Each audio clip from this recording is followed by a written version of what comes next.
Emotions, भावनाएं। आज हम भावनाओं के बारे में बात करेंगे, इमोशंस के बारे में।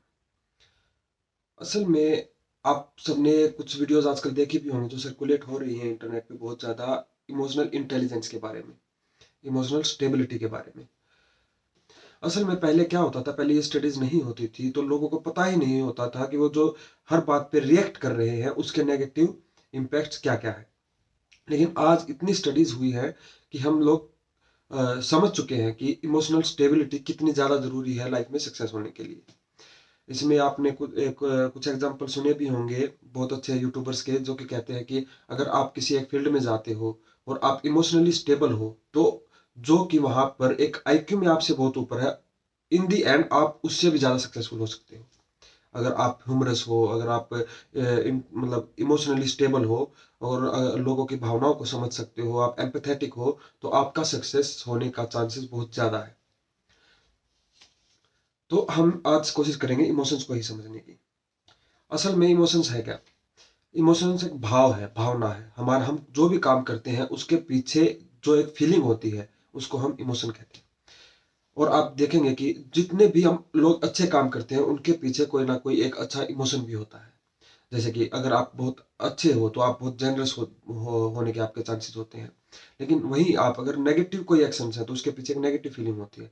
जैसे कि एंगर में आप फाइट कर सकते हो, आप पंच कर सकते हो किसी को। इसी तरह रिजेंटमेंट में आप उनको लोगों को मतलब एक सार्केस्टिकली ज्यादा चुभने वाली बात बोलोगे क्योंकि आप उनसे जल रहे हो। एनवियस नेचर, एक एनवियस जो इमोशन, एनवी जो इमोशन है वो भी एक नेगेटिव इमोशन है। इस तरह के बहुत सारे इमोशन है, एंगर है, एनवी है, रिजेंटमेंट है, तो और हेट है। हेटर्ड भी एक काफी नेगेटिव इमोशंस है। इनके प्रभाव में आकर जो भी कदम उठाए जाते हैं वो ज्यादातर आपके लिए भी और सामने वाले के लिए भी नुकसानदायी ही होते हैं, उनसे बेनिफिट नहीं हो सकता। लेकिन जो पॉजिटिव इमोशंस है जैसे कि हैप्पी है, जेनरोसिटी है, एम्पैथी है, इन जब ये आपके अंदर होते हैं तो आपके जो भी एक्शंस होते हैं वो पॉजिटिव इम्पैक्ट लेके आते हैं, वो एक पॉजिटिव चेंज लेके आते हैं। तो अभी मैं एक ऑस्कर वाइल्ड का कोट पढ़ रहा था आज भी, जो कि मुझे बहुत ही अच्छा लगा जब इमोशंस के रिगार्डिंग। उसमें वो कहते हैं, it is only shallow people, it is only shallow people who require years to get rid of an emotion. A man who is a master of himself can end a sorrow as easily as he can invent a pleasure.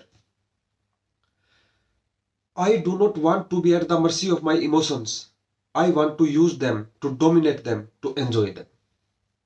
इसका मतलब क्या है?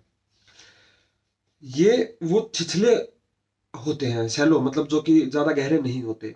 छिछले वो लोग होते हैं जो कि इमोशंस से अपने आप को निकाल ही नहीं पाते, जो कि हर इमोशन पे रिएक्ट करते हैं, छोटी छोटी बात पे गुस्सा करते हैं, जो कि उन the top of the head जो भी बात आती है उसी पे रिएक्ट कर देते हैं।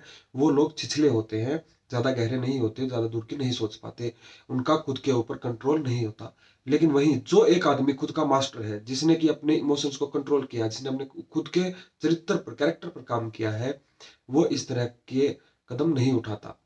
वो बहुत सोच समझ कर ही एक्ट करता है। और मैं भी ऐसा ही बनना चाहता हूँ। उसके बाद ने लिखा है इसमें कि I want to use them, कि मैं इन इमोशंस को यूज करना चाहता हूँ, डोमिनेट देम, मैं इनके ऊपर हावी होना चाहता हूँ, एंड एंजॉय देम, और मैं इनको एंजॉय करना चाहता हूँ। क्योंकि जब आप आपके कंट्रोल में अगर आपके सारे इमोशंस होंगे तो आपको कोई आसानी से मैनिपुलेट नहीं कर सकता। लेकिन आप किसी भी एक फुलिश पर्सन को थोड़ा मैनिपुलेट कर सकते हो। ये सेल्स टेक्निक में भी बहुत ज़्यादा यूज होते हैं मैनिपुलेशन, आपको पता ही होगा। मैं तो ज़्यादा इसके हक में नहीं हूँ, क्योंकि मेरा मानना है कि एक इंटेग्रिटी के हिसाब से ही सेल्स होनी चाहिए और मार्केटिंग होनी चाहिए। क्योंकि जो भी मैनिपुलेशन और डिसेप्शन के बेस जो नींव इनके ऊपर रखी जाती है वो ज़्यादा दिन नहीं टिकती है, ये सच है, ये मेरा मानना है। इन कदमों पे भी उछल के लोग सक्सेस हो सकते हैं, लेकिन मैं इंटेग्रिटी पर ज़्यादा विश्वास करता हूँ। तो दोस्तों, आप सब भी अपने इमोशनल स्टेबिलिटी और अपने इमोशनल इंटेलिजेंस पर काम कीजिए, खुद को स्टेबल बनाइए।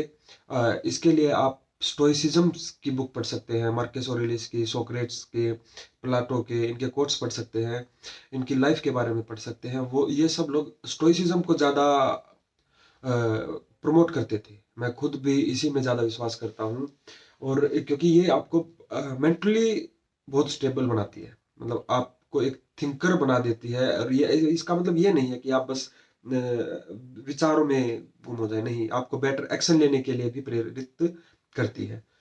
तो धन्यवाद। अगर आपका कोई डाउट है या क्वेश्चन हो तो आप कमेंट में पूछ सकते हैं। Thank you.